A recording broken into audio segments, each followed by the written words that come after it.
Audience, we're here in the nation of Dream Seekers, Penacony.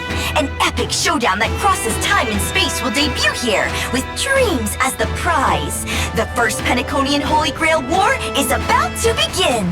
7 heroic spirits answered the summons, each one a towering figure of history and legend. Among the highly favored contestants, whispers speak of a king from another world, now returning to the battlefield as the servant Saber.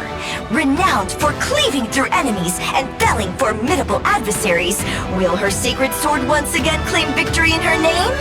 On this episode of Keeping Up with Star Rail, let's take a look at the ever-triumphant King of Knights, Saber. We're also delighted to welcome Mr. Rekka, another servant participating in the Holy Grail War, as today's guest. Greetings! I'm Rekka. Actually, I'm participating as a servant after merging with the spirit origin of a director named Grady.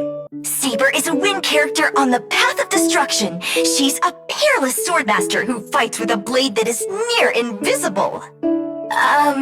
Speaking of which, Mr. Rekka, if I may ask, is this one of those only smart people can see it type of swords? No, this is magecraft. The blade is shrouded in magical energy, compressing air to bend light, creating invisibility. What brilliant special effects! Oh, I see. So it's magecraft. Oh, that's a relief. When using her basic attack, Saber deals wind damage to one designated enemy. When using her skill, Saber unleashes her blade's high-pressure air, dealing wind damage to one designated enemy and adjacent targets. After an ally uses their ultimate, Saber's damage increases for a certain number of turns, and she gains core resonance. Core resonance can be transformed into energy for Saber. If Saber has enough core resonance to fully restore her energy, she can use her skill to consume it all, converting it into energy. Otherwise, using her skill grants Saber core resonance. And when that radiant blade reveals its true form, the ever-victorious king shall proclaim the true name of the miracle in her hands.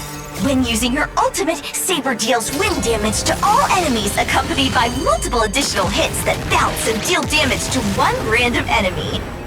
Incredible! Simply incredible! That holy sword cleaved through chaos itself, shattered the shackles of physical law, and carved a grand epic straight into my skull!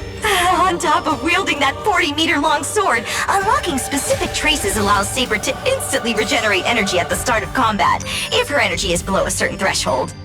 It's also worth mentioning that Saber can accumulate overflow energy, ensuring no excess is ever wasted.